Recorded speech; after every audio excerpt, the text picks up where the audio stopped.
किसान भाई और रिजल्ट की बारी आ गई है तो मैं आपको दिखा दूं कि अभी 2 दिन हो चुके हैं। 2 दिन में अभी जो बोकना है वो भी इस तरीके से जलना शुरू हो गया है। इस तरीके से इसके पत्ते जलना शुरू हो चुके हैं। जो खरपतवार है वो जल रही है और अभी चौड़ी पत्ती के साथ सकरी पत्ती की घास भी इस तरीके से जल रही है। तो अभी इसका फुल रिजल्ट 3 से 4 दिन में आएगा। आज 2 दिन हो चुके हैं। देखिए 4 दिन के बाद इसका क्या रिजल्ट मिलता है। फसल कोई भी हो, चाहे वो अदरक की फसल हो, चाहे सोयाबीन की फसल हो या फिर कोई अन्य फसल हो, खरपतवार की समस्या हमेशा फसलों में बनी रहती है।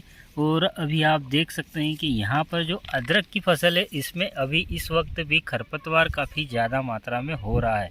चौड़ी पत्ती, सकरी पत्ती दोनों प्रकार की आपको खरपतवार यहाँ पर दिख जाएगी और काफ़ी ज़्यादा मात्रा में यहाँ पर दिख रही होगी। तो ऐसी कंडीशन में जब अदरक की फसल बड़ी हो जाती है, इस तरीके की जब खड़ी फसल रहती है आपकी, तब आपको इसमें कौन सी खरपतवार नाशक दवाई का उपयोग करना चाहिए और किस तरीके से करना चाहिए, इसके बारे में आज हम छोटी सी जानकारी लेने वाले हैं। वीडियो के साथ अंत तक जरूर बने रहिएगा। मैं हूं आपका दोस्त राकेश, आप देख रहे हैं एग्रीकल्चर स्टार यूट्यूब चैनल। तो किसान भाइयों, इस साल अदरक की फसल पर शुरुआत से ही मैं आपको गाइड नहीं कर रहा हूं, क्योंकि बीते साल हमने आपको काफ़ी सारे वीडियोस के माध्यम से बता दिया था कि अदरक की फसल में कौन सी खाद आपको कब लगानी चाहिए, कौन सा केमिकल आपको स्प्रे करना चाहिए और समस्याओं से लड़ने के लिए आपको कौन कौन से फंगीसाइड का स्प्रे करना चाहिए। पिछले साल आपने देखा होगा कि जब अदरक की फसल लगाई गई थी, अदरक की फसल लगाने के बाद में जब उसमें खरपतवार होता है तो अदरक अंकुरण होने से पहले आप उसमें कुछ दवाइयों का उपयोग कर सकते हैं। लेकिन अंकुरण होने के बाद इस तरीके से आपकी फसल बढ़ जाती है।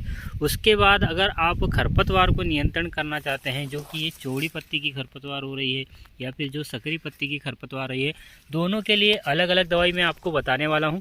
तो इसमें क्या है कि आप ऐसी खड़ी फसल में खरपतवार को नियंत्रण करने के लिए, सकरी पत्ती की खरपतवार है तो उसको नियंत्रण करने के लिए आप अदामा कंपनी की एजिल का बेहिचक स्प्रे ले सकते हैं। इससे किसी भी प्रकार का कोई समस्या नहीं होगा अदरक की फसल को। और आप अदामा की एजिल का उपयोग कर सकते हैं या फिर डाव कंपनी की गेलेंड का उपयोग कर सकते हैं।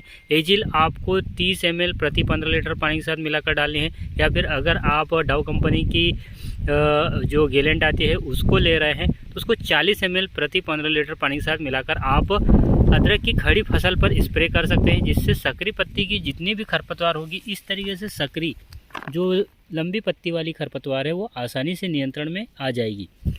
मान लीजिए अगर आपकी अदरक की फसल में चौड़ी पत्ती की घास है, इस तरीके से जो बोकना है और जो ये चौड़ी पत्ती की घास है, इस तरीके की घास है, इस तरीके की चौड़ी पत्ती वाली गोल पत्ती वाली घास है, तो इसको नियंत्रण करने के लिए भी एक दवाई है। लेकिन उसको आपको थोड़ा अलग विधि से आपको उपयोग करना होगा, क्योंकि उसको आप खड़ी फसल पे डाल तो देंगे अदरक की फसल पर, लेकिन वो कहीं ना कहीं अदरक को भी थोड़ा सा नुकसान पहुंचाती है। तो इसलिए हमें करना क्या है कि सकरी पत्ती को नियंत्रण करने के लिए आप अदामा की एजिल या गेलेंड का या फिर टर्गा सुपर, वीप सुपर का सीधी खड़ी फसल पर स्प्रे ले सकते हैं। या और चौड़ी पत्ती को खरपतवार को नियंत्रण करने के लिए आप जो मेट्रीविजन आती है उसका स्प्रे ले सकते हैं, इस तरीके की बड़ी फसल के अंदर। लेकिन आपको स्प्रे सिर्फ पत्तियों के नीचे नीचे करना है। जैसे कि मान लीजिए आप बेड विधि से लगा रहे हैं तो पत्तियों पर नहीं गिरने देना है, जैसा कि आप वीडियो के माध्यम से देख भी रहे होंगे। अभी सिर्फ और सिर्फ नीचे नीचे ही आपको करना है। जैसे कि अगर आप मेट्रीविजन लेते हैं तो मेट्रीविजन 70% WP जो आती है उसका आपको उपयोग करना है। आप चाहे तो अदामा की मेट्रीगन का उपयोग कर सकते हैं, या फिर जो टाटा मेट्री के नाम से आती है उसका उपयोग कर सकते हैं। ये 100 ग्राम प्रति एकड़ के हिसाब से इसका स्प्रे होता है। और समझ लीजिए कि 100 ग्राम में आपको 5 टंकी बनाना है। 15 लीटर पानी के हिसाब से 5 टंकी इसकी बनेगी और 100 ग्राम। और इस तरीके से आपको इसका स्प्रे लेना है अदरक की फसल पर। देखिए यहाँ पर हम जो जानकारी देते हैं बिल्कुल प्रैक्टिकल करके आपको दिखाते हैं। अभी हमने यहाँ पर अदामा की एजिल और इस मेट्रीगन को मिलाकर यहाँ पर स्प्रे किया है, लेकिन नीचे नीचे स्प्रे किया है, पत्तियों पर गिरने नहीं दिया है। हाँ, एजिल खुले पत्तियों पर भी चल जाती है, वहाँ पर भी आप इसका स्प्रे कर सकते हैं, किसी प्रकार की दिक्कत नहीं है। लेकिन जो हमें चौड़ी पत्ती की खरपतवार को नियंत्रण करना था, तो उसी के साथ हमने यहाँ टाटा मेट्री का उपयोग कर सकते हैं, जिसके अंदर आपको मेट्री विजन 70% वेटेबल पाउडर फॉर्म में मिल जाती है। ये टमाटर की फसल पर भी चलती है, वहाँ पर भी आप इसका खरपतवार नियंत्रण के लिए उपयोग कर सकते हैं। आलू की फसल के लिए सबसे बेस्ट दवाई है खरपतवार को नियंत्रण करने के लिए। तो इस तरीके से यहाँ पर हम अदरक में भी इसका थोड़ा सा उपयोग कर रहे हैं। और अभी हमने आज 17 अगस्त को इसका स्प्रे लिया हुआ है, और इसका रिज़ल्ट हमें कैसा मिलता है वो भी हम आपको वीडियो के अंत में दिखाने वाले हैं, क्योंकि ये वीडियो आज ही आपको नहीं दी जाएगी। कुछ दिनों के बाद जब इसका रिज़ल्ट आ जाएगा तो वो भी इसमें ऐड करके आपको दिखाया जाएगा। तो अभी इस तरीके से खरपतवार है और आज हमने इसका स्प्रे लिया हुआ है। तो इस तरीके की जानकारी, अगर आपको बिल्कुल प्रैक्टिकल जानकारी चाहिए किसी भी फसल की, तो आप हमारे चैनल को सब्सक्राइब कर सकते हैं, ताकि आपको बिल्कुल प्रैक्टिकल और सही जानकारी मिले।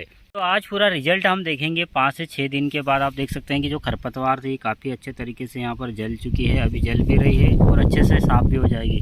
उसके साथ साथ चौड़ी पत्ती, सकरी पत्ती, दोनों प्रकार की खरपतवार जो भी थी काफ़ी अच्छे से यहाँ पर अदरक में नियंत्रण हो चुकी है। तो बिल्कुल आपको रिजल्ट के साथ हमने दिखाया है, जो भी हमने यहाँ पर स्प्रे किया है। अभी अदरक पर उसका किसी भी प्रकार का कोई असर नहीं है, क्योंकि हमने जो दवाई डाली थी अदरक में इस तरीके से नीचे नीचे ही डाली थी, पत्तियों से नीचे नीचे ही डाली थी। तो अभी काफ़ी अच्छे से खरपतवार, कितनी बड़ी बड़ी खरपतवार भी अच्छे से नियंत्रण हो चुकी है।